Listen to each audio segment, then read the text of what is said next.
शहर में 1654 जन्म प्रमाण पत्र खारिज, 70 मृत्यु प्रमाण पत्रों को भी दिया गया रद्द। सभी प्रमाण पत्र नायब तहसीलदार द्वारा जारी होने की बात आई सामने। जिलाधीश के आदेश पर मनपा प्रशासन द्वारा लिया गया निर्णय। अमरावती मनपा क्षेत्र में 11 अगस्त 2023 से 21 जनवरी 2025 के दौरान अमरावती तहसील कार्यालय द्वारा जारी 1654 जन्म प्रमाण पत्रों व 70 मृत्यु प्रमाण पत्रों को रद्द किया गया है। मनपा प्रशासन द्वारा यह निर्णय जिलाधीश कार्यालय की ओर से प्राप्त आदेश के उपरांत लिया गया और सभी संबंधितों को इस बारे में लिखित पत्र के जरिए सूचित करते हुए उनके द्वारा हासिल किए गए जन्म प्रमाण पत्र व मृत्यु प्रमाण पत्र की मूल प्रतिलिपि को मनपा कार्यालय में 7 दिन के भीतर जमा कराने का निर्देश दिया गया है। बता दें कि जिन व्यक्तियों के जन्म अथवा मृत्यु की जानकारी महानगर पालिका अथवा नगर पालिका के रिकॉर्ड पर नहीं है, उन्हें इससे पहले अदालत से प्रतिज्ञा पत्र पर ऐसे प्रमाण पत्र मिलने की सुविधा उपलब्ध थी, परंतु इस प्रक्रिया में काफ़ी समय व पैसा खर्च होने के चलते सरकार ने जिलाधीश को इसके लिए प्राधिकृत किया था तथा जिलाधीश द्वारा संशोधित अधिनियम के तहत तहसीलदार व कार्यकारी दंडाधिकारी को इस कार्य हेतु 13 अक्टूबर 2023 को प्राधिकृत किया गया था। यानी इस व्यवस्था के तहत तहसीलदार स्तर के अधिकारी द्वारा विलंबित जन्म व मृत्यु प्रमाण पत्र जारी किए जा सकते थे, परंतु इसके उपरांत तहसील स्तर पर तहसीलदार के बजाय नायब तहसीलदार द्वारा जन्म व मृत्यु प्रमाण पत्र जारी किए जाने के मामले सामने आए। साथ ही कई प्रमाण पत्रों के लिए किए गए आवेदन में फर्जी व अपर्याप्त दस्तावेज रहने की जानकारी भी सामने आई। अमरावती मनपा क्षेत्र में 11 अगस्त 2023 से 21 जनवरी 2025 की कालावधि के दौरान अमरावती तहसील कार्यालय द्वारा 1654 जन्म प्रमाण पत्र व 70 मृत्यु प्रमाण पत्र जारी किए गए, जिसके संदर्भ में स्पष्ट कि यह सभी प्रमाण पत्र नायब तहसीलदार द्वारा जारी किए गए थे, जबकि नायब तहसीलदार को ऐसे प्रमाण पत्र जारी करने का कोई अधिकार नहीं था।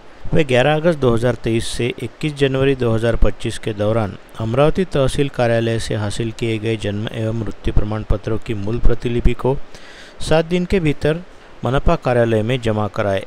विलंबित जन्म व मृत्यु प्रमाण पत्र रद्द किए जाने की कार्रवाई किए जाते ही आज भाजपा नेता व पूर्व सांसद किरीट सोमैया अमरावती पहुंचे और उन्होंने मनपा मुख्यालय पहुंचकर इस कार्रवाई हेतु मनपा प्रशासन के प्रति आभार ज्ञापित किया। साथ ही उन्होंने इसे अपने द्वारा शुरू की गई पहल की सफलता बताते हुए कहा कि उनकी लड़ाई आगे भी जारी रहेगी और वे गलत तरीके से जारी किए गए एक जन्म व मृत्यु प्रमाण पत्र रद्द किए जाने तक चैन से नहीं बैठेंगे और इसे लेकर खुद को मिल रही धमकियों से भी नहीं घबराएंगे। मैं अमरावती महापालिकेची जी टीम आहे त्यांना धन्यवाद देतो, जे चुकीच्या पद्धतीने अमरावती तहसीलदार कार्यालयाने जिल्हाधिकाऱ्यांनी 21 से 90 प्रमाणपत्र आदेश दिले होते।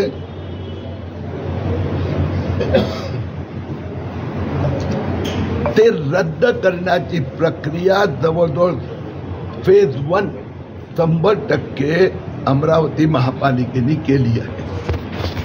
गमतीदार बाब अशी आहे, 21 से 90 पैकी फक्त 17 ते 8 लोक हे उशिराचे प्रमाणपत्र घेण्यासाठी महापालिकेत आले होते। पुन्हा एकदा आकडा रिपीट करतो, 21 से 90 पैकी 17 ते 8 आले, म्हणजे जवळजवळ 485-90 लोक हे कोण, जे अमरावती जिल्हाधिकारीकडे गेले, उशिराचे विलंबित जन्म प्रमाणपत्र मागितले आणि हे 490 लोक जन्म प्रमाणपत्र घेण्यासाठी अमरावती महापालिकेत आले नाही। त्या 490 लोकांचं इन्व्हेस्टिगेशन करावं अति उपस्थित पोलीस अधिकाऱ्यांकडे आम्ही मागणी केली आहे। अर्ज तर कोणी केव्हाही दाखल करू शकतो। समजा ज्यावेळी अर्ज दाखल केलं त्यावेळी त्याच्याकडे कागदपत्र नव्हते, पुरेसे पुरावे नव्हते, म्हणून समजा अमान्य झाले, तर परत ते पुरावे झाल्यावर करू शकतो। एकदा संधी असं नाही, वर्षात 10 वेळा पण मिळू शकतो। देवेंद्र फडणवीस सरकारने फक्त स्पष्टता केली, भाऊ 44 वर्ष तू होता कुठे त्याची माहिती दे आणि तुझा रक्ताशी संबंध असलेला एखादा व्यक्तीला तर धर्म प्रमाणपत्र दे, आईचं दे, बाबाचं दे, काकाचं दे, मामाचं दे, भावाचं दे, मुलाचं दे, पुतण्याचं दे. हे 2च पॉईंट टाकले. आता राहिली गोष्ट, हे अमरावती महापालिकेचा बाकी संबंध जिल्ह्याचा आता प्रकारचा हिशोब घेताना मला कोणी थांबवू शकत नाही. कोणी किती धमक्या दिल्या त्याच्याकडे मी बघत नाही. काल मी आज येणार होता म्हणून काल 16 ते 54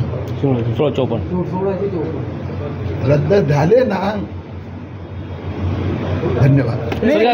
कर्मचारी आहे त्यात त्यांची चौकशी करणं, ते दोषी आहे की नाही ते जिल्हाधिकारी बघणार.